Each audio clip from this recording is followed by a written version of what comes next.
ఒక లిమిట్ పెట్టుకోవాల్సిన అంటే విధి విధానాల ఖరారులో ఇది అంపిపిటి మెయింటైన్ అవుతుంది.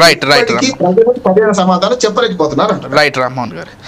ఎస్ సతీష్ గారు, దిలీప్ గారి వ్యాఖ్యలు స్పష్టంగా విన్నారు. అంటే లంక బిందెలు దొరుకుతాయనుకుంటున్నటువంటి సందర్భంలో ఖాళీ కుండలు దొరికాయి, అది కూడా మట్టి కుండలే మీరు వదిలేసి వెళ్ళిపోయారు. రాష్ట్ర ఆర్థిక పరిస్థితి అంత అధ్వానంగా ఉంది కాబట్టి ఈరోజు ఏమీ చేయలేనటువంటి ఒక పరిస్థితిలో, లేకపోతే ఏదో చేయాలని తప్పిస్తున్నటువంటి పరిస్థితుల్లోనే కాంగ్రెస్ ఆగిపోతోంది అనేది వారి విమర్శ. ఏం చెప్తారండి? ఇప్పుడు గతంలో వాళ్ళు కాంగ్రెస్ ప్రభుత్వంలో రాకముందు గ్రామాన తిరిగి ఇల్లు తిరుగుకుంటా కూడా కేసీఆర్ గారు అది చేసిండు, కేసీఆర్ గారు రాష్ట్రాన్ని అప్లపాలు చేసిండు, ఆగం చేసిండు, రూపాయి లేదు అని చెప్పి రకరకాల మాటలు చెప్పి ఈరోజు దొంగ మాటలు చెప్పి ప్రభుత్వంలోకి వచ్చిర్రు. అప్పుడు కూడా వాళ్ళకి తెలుసు ఒక ముఖ్యమంత్రి స్థానంలో ఉండి అంటే ఇప్పుడు రాష్ట్రంలో ఇప్పుడు ఇల్లు తర్వాత మన గ్రామం తర్వాత నియోజకవర్గం తర్వాత జిల్లా తర్వాత ముఖ్యమంత్రి స్థానంలో ఉండే ఒక పెద్ద మనిషి అలాంటి మాటలు మాట్లాడితే మనం ఏం చెప్తామంటే అర్థం కాని మాటలు. ఇంతకుముందు ఇప్పుడు ప్రభుత్వంలో రాకముందు ఒకలాగా, ప్రభుత్వం వచ్చిన తర్వాత ఒకలాగా మాట్లాడడం, ఎట్లా మనకు ఓట్లు వేసిరు గెలిచిరు అయిపోయా 4-5 ఏళ్ళు ఎట్లయినా పరిపాలిస్తాం మనని కాదంటాడు ఈ ప్రజలే కదా, ఈ ప్రజలు ఏం చేస్తారు మళ్ళీ 4-5 ఏళ్ళ దాకా అయితే ఏం చేయలేరు కదా అన్న ఉద్దేశంతో పరిపాలన సాగిస్తారు తప్ప వాళ్ళు నెక్స్ట్ చేసేది కూడా ఏం లేదులేండి. రేవంత్ రెడ్డి గారు పదే నెక్స్ట్ కూడా నేనే వస్తా, 10 ఏళ్ళు నేనే ముఖ్యమంత్రి, తిరుగులేదని చెప్తున్నారుగా. ఇప్పుడు నేను ఒకసారి మీ మైక్ పట్టుకొని మీ కెమెరాలు పట్టుకొని మైక్ పట్టుకొని వెళ్ళి విలేజ్ లోకి వెళ్ళండి, వాళ్ళు మీకు చెప్తారు ఎవరు వస్తారు ఎవరు రారనేది.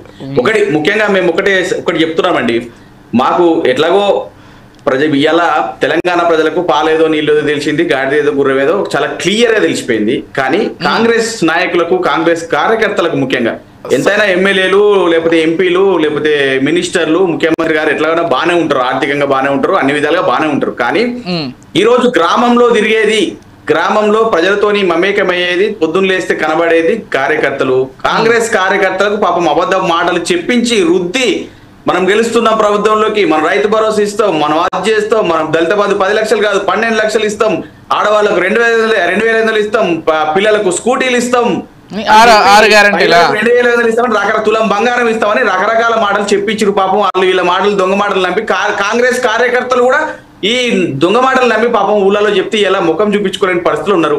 కాంగ్రెస్ కార్యకర్తలారా దయచేసి వినండి, ఇప్పటికైనా మేలుకోండి. ఈ కాంగ్రెస్ ప్రభుత్వం ఈ తెలంగాణ ప్రజలకు చేసిందేం లేదు, చేయబోయేది కూడా ఏం లేదు. ఈ రోజు మన తెలంగాణ తల్లి సెక్రటరియట్ 4 సంఖ్యల మధ్యలో బందీ అయి ఉంది. మళ్ళా కేసీఆర్ గారు వస్తున్న ఆ తెలంగాణ తల్లి తెలంగాణ రాష్ట్రం అంతా స్వేచ్ఛగా తిరగలుగుతుంది. అప్పుడే మనకు ఆ పథకాలు అందుతాయి, మనకు ప్రయోజనం జరుగుతుంది, తెలంగాణ ఆత్మ గౌరవం నిలబడుతుంది అని మనం చెప్తా ఉన్నాం. దయచేసి ఇప్పుడు ఇదే ముఖ్యమంత్రి రేవంత్ రెడ్డి గారు ఇలా ఉంటాడు, ఇలా కాంగ్రెస్ ఉన్నాడు, రేపు ఏ పార్టీలో పోతారో తెలియదు, మళ్ళీ రేపు ఏమైతారో కూడా తెలియని సందర్భం. అనవసరంగా కాంగ్రెస్ కార్యకర్తలారా మీరు వీళ్ళ మాటలు నమ్మి మోసపోకండి.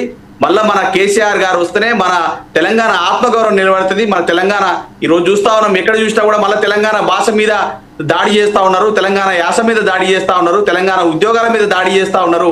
ఈ రోజు ఎక్కడ చూసినా కూడా వాళ్ళ ఇబ్బంది వాతావరణం నెలకొల్పుతుంది. వాళ్ళు అదే విషయం చెప్తున్నారు అంటే కాంగ్రెస్ ప్రభుత్వం దయచేసి ఇప్పటికైనా ప్రజాపాలన దిశగా ముందుకు సాగాలి. మీ మంత్రుల మధ్యనో లేకపోతే అన్ని విషయాలు పక్కన పెడితే నేను అడిగినటువంటి సూటి ప్రశ్న ఒకటి ఇందాక ఏదైతే ఖాళీ జేబులతోటి తెలంగాణని నిలబెట్టారు అనేది వాళ్ళు చెప్పేటువంటి విషయం. దిలీప్ కుమార్ గారు ఇప్పుడు చెప్తున్నారు, ముఖ్యమంత్రి గారు ఎప్పుడో చెప్పారు. అందరు మంత్రులు, దాదాపు నాకు తెలిసినటువంటి కాంగ్రెస్ మంత్రులు అందరూ కూడా ఈ విషయాన్ని ఎక్కడో ఒక చోట ప్రస్తావించే ఉన్నారు. తెలంగాణని ఆర్థికంగా అత్యంత సంక్షోభంలో నెట్టేసి బీఆర్ఎస్ తప్పుకుంది, ఆ పగ్గాలు మేము చేపట్టాము, మాకు తెలుస్తోంది ఈ రథాన్ని తోలడం ఎంత ఇబ్బందికరమో అనేది కాంగ్రెస్ చెప్పేటువంటి మాట. నిజంగానే బీఆర్ఎస్ అటువంటి ఒక పరిస్థితి కల్పించి వెళ్ళిపోయిందా? అవునండి, ఈ రోజు రాష్ట్రంలో రాష్ట్ర ప్రజలందరికీ కూడా తెలుసు. మీరు మంచి ప్రశ్న అడిగారు. ఈ రోజు యావత్ తెలంగాణ ప్రజలందరికీ తెలుసు.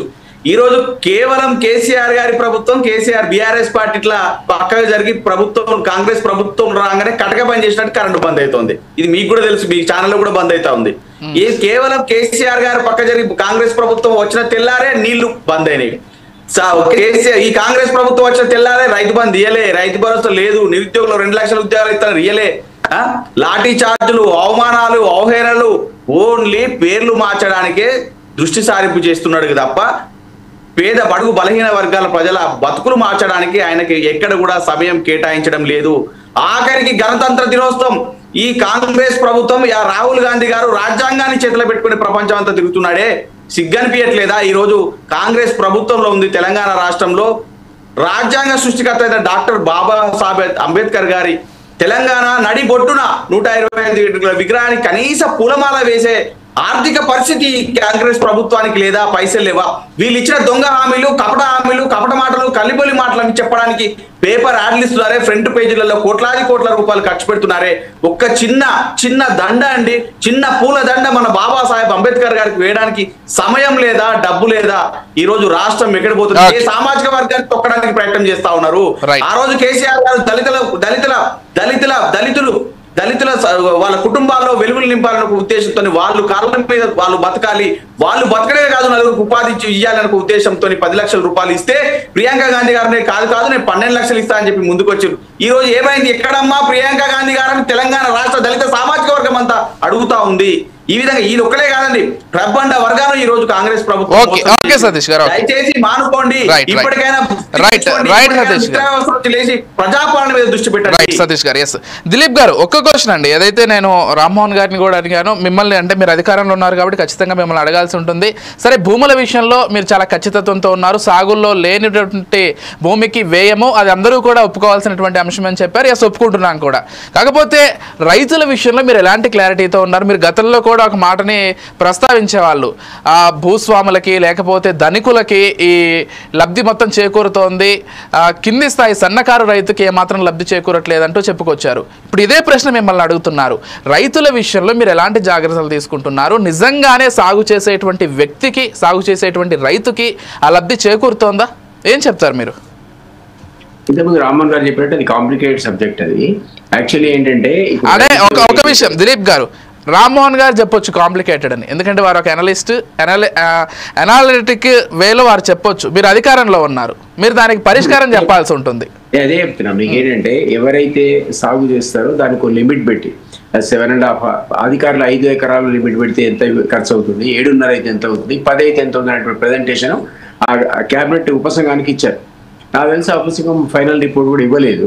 సో దాంట్లో నాకు తెలిసి 7.5 acres కట్ ఆఫ్ పెట్టుకునే ఇస్తారు.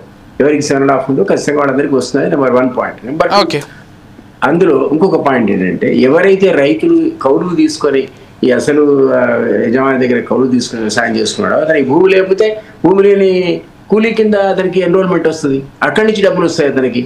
ఇద్దరికైతే ఇవ్వరాదు. 100% ఈ భూమి ఆయన వాడు హైదరాబాద్ వ్యవసాయం చేసుకున్న ఆయన రిజిస్టర్ చేసుకుని 7.5 acres లోపల ఉంటే ఆయనకు మీరు చెల్లించాల్సిందే. అతను చేసిన, ఎందుకంటే ఆయన 80% కూడా నేను కౌలుకి ఇచ్చాను చెప్పడు. ఆ పత్రాలు ఉండనే ఉండవు. ఊళ్ళలో నోటి మాట తప్ప, రామ్మోహన్ గారు చెప్పాలి నాకు, నోటి మాటద అగ్రిమెంట్లే తప్ప భూమిలో కౌలుకున్నట్టు ఆయన చూపించడు. అధికారులు సర్వేకి పోతే తెలుస్తుండొచ్చు, but that is a big controversy. ఆ సబ్జెక్ట్లో పోకుండా ఈ రోజు కూలీలకు కూడా రైతు కూలీలు అనేవాడు ఆయన రైతు కూలీల కేటగిరీలోకి రిజిస్టర్ చేసుకోవచ్చు అవకాశం కూడా ఉంది. కాబట్టి ఇతరుతో సమానంగా అతనికి కూడా బెనిఫిట్ వస్తుంది. నేను చెప్పేది అది. సో అది ఈ సర్వేలో సాధ్యపడుతుంది. ఇంకోటి, డెఫినెట్లీ గ్రామ సభ ద్వారా లిస్టులు పబ్లిష్ అవుతాయి. ఏది మీరు రైతు భరోసా కానీ రైతు కూలీ కానీ, అప్పుడు తెలిసిపోద్ది నిజంగానే రైతు కూలీ ఆయనకు 10 ఎకరాలు ఉందా, లేదా ఈయన రైతు భరోసా తీసుకునే ఆయనకు 20 ఎకరాలు ఉందా అనేది ఎవ్వరు కూడా దాచుకోలేరు, ఓపెన్. కాబట్టి ఆ గ్రామ సభలోనే ఆ ఫైనల్ లిస్ట్ డిస్ప్లే అవుతుంది. అబ్జెక్షన్ కూడా ఇన్వైట్ చేస్తారు. అబ్జెక్షన్స్ ఇన్వైట్ చేస్తే ఎక్కడైనా పొరపాట్లు అధికారులు చేస్తుంటే అది కూడా రెక్టిఫై అవుతుంది. ఇంతకుముందు మిత్రుడు అన్న దానికి ఇప్పుడు ఈ హామీలు ఎందుకు మీరు హామీలు ఇచ్చి మీరు కూడా నెరవేర్చలేదు కాబట్టి ఈరోజు ప్రజలు మాకు నమ్మి పట్టం కట్టారు. అది నిరుద్యోగులకు మీరు ఆ రోజుల్లో 2 లక్షల ఉద్యోగాలు ఇస్తారంటే 1.6 lakh జాబ్స్ ఇచ్చారనేది అధికారులు చెప్పిన లెక్కలు. అందులో కూడా సిట్ వేసుకుంటే 102 మంది అరెస్ట్ అయ్యారు. ఎన్ని పేపర్లకే ఎవరు అస్మదీయులకు తీసుకున్నారో మనకు తెలియదు. ఇంకా 28 లక్షల మంది ఉపాధి కోసం ఎదురు చూస్తున్నటువంటి నిరుద్యోగ యువతున్నారు. వాళ్ళు కీ పాత్ర పోషించారు మమ్మల్ని అధికారులు తీసుకురావడానికి. కాబట్టి వాళ్ళ గురించి కూడా ఒక స్కిల్ ఇంపార్టేషన్ కోసం స్కిల్ యూనివర్సిటీ, తర్వాత పరిశ్రమలకు ఇతోధికంగా సాయం చేయడం, తద్వారా ఎంప్లాయ్మెంట్ వాళ్ళకి కల్పించేటువంటి ప్రయత్నం, తర్వాత ఈ ఎవరైతే మల్టీనేషనల్ కంపెనీ స్టార్ట్ చేస్తే స్థానికంగా ఉన్న వాళ్ళకు ఖచ్చితంగా మీరు ఉద్యోగాలు ఇవ్వాలనేటువంటి ఒక ఆర్డర్స్ కూడా అతి త్వరలో తెలుసు క్యాబినెట్ కమిటీ నుంచి అది కూడా తీసుకొస్తారు. కాబట్టి వాళ్ళని కూడా లక్ష్యంగా చేసుకొని కాంగ్రెస్ ఖచ్చితంగా పనిచేస్తుంది. కాబట్టి వాళ్ళు డబుల్ బెడ్రూమ్ అన్నారు. ఎంతమందికి ఇచ్చారు చెప్పండి? మీకు 30 లక్షల అప్లికేషన్స్ ఉంటే 2 లక్షలకు మించి వాళ్ళు ఇవ్వలేకపోయారు కదా. 2 లక్షల పేరు చెప్తున్నారు. మా పార్టీ వాళ్ళైతే వాళ్ళు ఇచ్చింది 50,000 అనేవాళ్ళు. మేబీ 2 lakhs అంటున్నాను, ఇంకా 28 lakhs అప్లికేషన్ మీరు ఏం చేస్తారు? ఆ విధంగా 1,10,00,000 అప్లికేషన్స్ రేషన్ కార్డు కోసం వాళ్ళు ఉన్నప్పుడే పెండింగ్ ఉన్నాయి. వాళ్ళు 60 లక్షల నుంచి ఇవ్వలే, 20 లక్షలు క్యాన్సిల్ చేశారు. మేము ఇప్పుడు అర్హత ఉన్న ప్రతి వాళ్ళకు కూడా అది వస్తుంది అంటున్నాం. అది కూడా గ్రామ సభలో అనౌన్స్ చేస్తే అయితే రాములు గారు అన్నట్టు అసలు ఎవడు అర్హుడో ఎవడు అర్హుడు కాదో తేలిపోద్ది అక్కడే. ప్రజలే చెప్తారు ఈయనకి ఏం రేషన్ కార్డు సార్, ఈయనకు బోర్డు ఆస్తి ఉందంటాడు, లేదా బిల్డింగ్ ఉందంటాడు, ఏసీ ఉందంటాడు, కారు ఉందంటాడు, కాబట్టి అది కట్ అవుతుంది. సో ఇట్లాంటివన్నీ గ్రామ సభలు అనేది ఒక సెంటర్ గా పెట్టుకుంటే ఈ మొత్తం బెనిఫిషియరీ స్కీమ్స్ నిజంగా ఎవరు లబ్ధిదారులు వాళ్ళకే చెందుతాయి. సరే, మిత్రుడు రామచంద్ర గారు అన్నట్టుగా హామీలు ఇవ్వకూడదు అంటే మీరే అన్నారు, మరి ఢిల్లీలో ఎందుకు ఇచ్చారండి అన్న హామీలు మీరు? అంటే ఆయన వర్షన్ ఏంటంటే రాష్ట్ర ఆర్థిక పరిస్థితిని చూసుకొని మేము హామీలు ఇస్తాం, మీలాగా ఇష్టారీతిని ఇవ్వమనేది వారి వర్షన్. అదే కదండి రామచంద్ర గారు మీరు చెప్పింది. మాకంటే ఎక్కువ హామీలు ఇచ్చారు. ఢిల్లీలో వచ్చే ఆదాయం ఎంత ఇచ్చేది ఉంటే కేజ్రీవాల్ ఎప్పుడూ ఇచ్చేవాడు, అవకాశం కూడా వాడుకొని. ఢిల్లీలో వచ్చే ఆదాయం ఎంత, మీరు ఇచ్చే హామీలు ఎంత, అధికారంలోకి వస్తే ఇది ఇస్తాం అది ఇస్తామని అసలు మా కాంగ్రెస్ మించిపోయి హామీలు ఇచ్చారు కదండి. దిలీప్ గారు రామచంద్ర గారిని అడుగుదాం. రామచంద్ర గారు ఎందుకు మార్చుకుంది? రామచంద్ర గారు అంటే ఫ్రీ